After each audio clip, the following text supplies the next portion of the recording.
현대자동차 퇴사한 이야기를 해보겠습니다.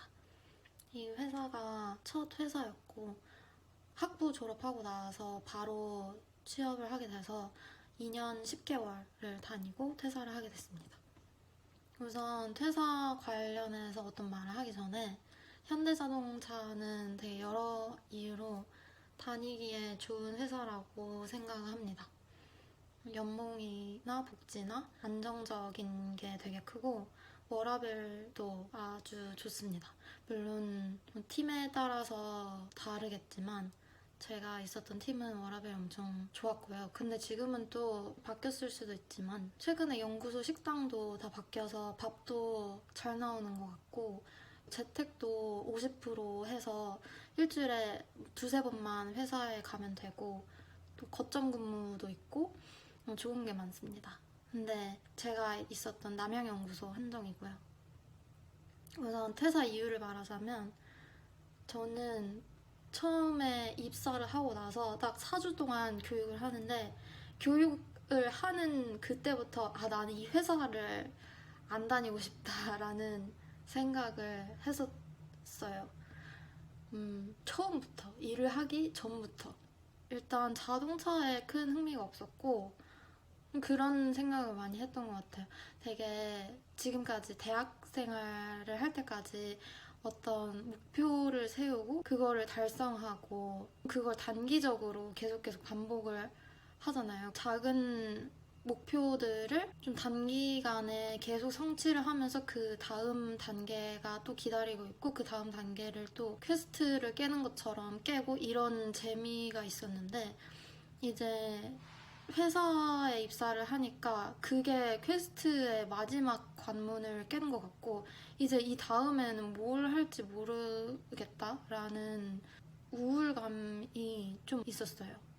되게 답답하다는 생각을 했고 매일 하루하루가 똑같고 그래서 입사 교육을 할 때부터 언젠가는 이 회사를 나가겠구나를 나도 알고 나의 동기들도 알았습니다.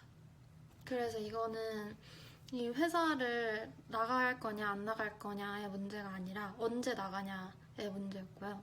저는 스스로 도전적인 사람이라고 생각하기를 좋아하는데 현대자동차는 도전과는 거리가 먼 회사라고 느꼈습니다. 산업 특성상 안전에 특히 집중을 해야 되고 제품 사이클도 길고 여러 지점에서 보수적인 자세를 취해야 하는 이유들도 많이 있고 그게 보수적인 문화로 이어질 수도 있겠죠. 어쨌든 제가 다른 회사는 안 다녀봐서 모르겠지만 보수적이라는 생각을 많이 했습니다. 성취감 측면에서 다른 사람들이랑 일하는 거니까 피해를 끼치지 않을 정도로 그러니까 내가 해야 하는 그 최소한의 선 정도로는 누구나 일을 하잖아요. 근데 뭐 누구나는 아니지만 대부분은 일을 하잖아요. 근데 또 피해를 끼치지 않을 정도까지만 하면 되니까 내가 진짜 열심히 하면 90을 할 수 있는 사람이면 이게 목표를 100으로 잡아야지 90을 진짜 열심히 해서 90을 달성을 할 수 있는 건데 회사에 내가 꼭 줘야 하는 거는 50 정도였던 것 같아요. 50이 최소 요구 조건이라고 할 때 스스로 동기부여를 하는 것도 하루 이틀이지 금방 그 50만큼만 하는 거에 익숙해지고 특히 이게 내가 회사에서 한 일이 외부에 내 이름으로 남는 것도 아니고 돈을 더 받는 것도 아니란 말이에요. 그리고 승진이 빨리 되는 것도 아니고 본사는 모르겠는데 연구소에서는 4년을 채워야지 승진 기회도 주어지고 대리까지는 월급이 다 호봉제여서 자신의 성과에 따라 달라지지 않고 모두 똑같이 월급을 받습니다. 그렇게 하루하루를 회사에서 지내면서 이렇게 50만 계속 하는 삶을 살다 보면은 나중에는 50만큼 하는 게 내 최대치가 되겠다는 생각을 했고 그런 거에 대한 두려움이 있었어요. 그 막 10대들이 데뷔하는 프로그램을 보면은 어린 사람들이 막 일주일 만에 노래랑 춤을 다 외우고 무대 위에서 엄청 긴장되는 상황인데 그 인물을 다 완수를 하잖아요.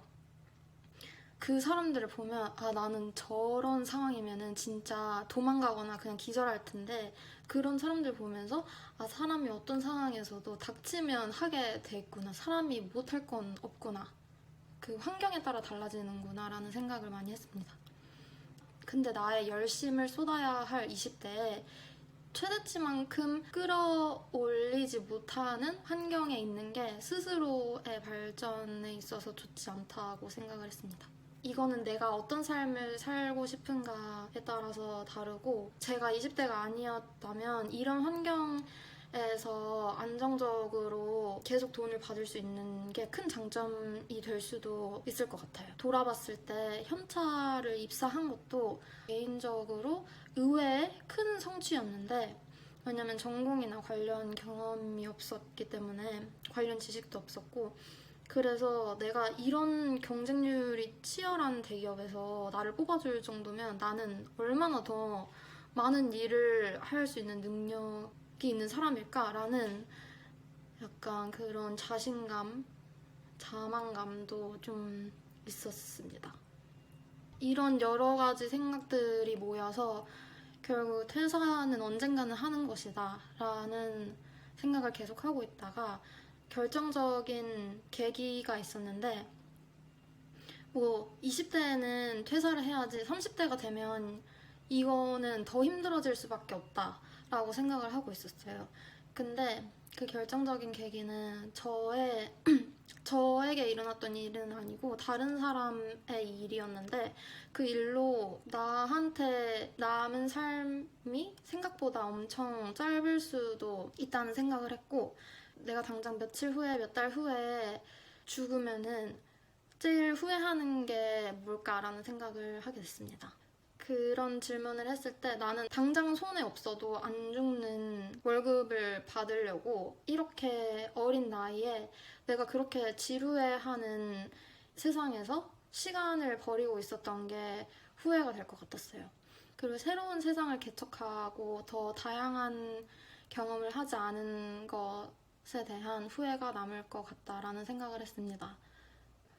언젠가 해외에서 살 거다. 새로운 세상에 대한 열망이 항상 있었는데 그걸 내가 언제 실행에 옮길지는 구체적으로 계획을 세우지 않고 그것에 대해 구체적으로 생각하는 것을 미뤄왔었어요. 내가 지금 한국 사회에서 가지고 있는 거를 다 포기하고 새로운 세상에 대해 도전을 할 수 있을 만큼 나의 그 열망이 그렇게 강한가? 그리고 그런 도전이 정말 가치가 있는 것일까에 대한 판단을 계속 미뤄왔었습니다. 근데 이 계기가 있고 나서 그 판단에 대한 답을 쉽게 얻을 수 있었어요. 퇴사 통보를 할 때는 딱 이때 같이 일하는 사람들 얼굴을 보고 아, 저 퇴사합니다. 이러면은 사람들이 막 다 뭔 소리야? 이런 짜릿한 그런 장면을 계속 상상을 했었는데 막상 퇴사 통보할 때 그런 상황은 없었고요. 왜냐하면 재택근무여서 그냥 전화로 미리 말을 하고 그 다음에 다시 얼굴을 보고 말을 하는데 그때는 이제 모두가 그냥 내가 말하지 않은 사람들도 모두가 내가 이미 퇴사할 거라는 거를 알고 있는 그런 상황이었습니다. 축하한다, 부럽다는 말도 많이 들었고요. 지금 퇴사 후 한 달이 안 됐네요. 근데 후회는 안 하고요. 퇴사하고 미국 오고 그동안 너무 바빠서 그냥 회사 다녔던 때 생각 자체를 안 하고 지냈어요. 다른 거는 안정감이 확실히 없어졌고 좋은 거는 자율성, 시간적으로 자율성이 좀 더 많아졌습니다. 지금이 더 바쁘긴 한데 뭐 학교를 다녀도 시간적으로는 좀 더 자유로워요. 또 매일매일 똑같은 일상이 아닌 게 저한테는 되게 큰 장점이고 동기부여가 더 많이 되는 삶이라서 결론적으로 저한테는 지금 이 퇴사 이후의 삶이 더 제가 원했던 삶에 가깝습니다. 마지막으로 퇴직금을 받았는데 퇴직금 액수는 한 1,200만 원 정도 받았고요. 이거는 월급 그 마지막 달에 받는 월급이나 뭐 뭐 복지 포인트 현금화한 거, 주식 그런 거는 제외한 거고 현금으로만 1,200만 원을 받았고 되게 생각보다 빨리 주더라고요. 그래서 좋았습니다.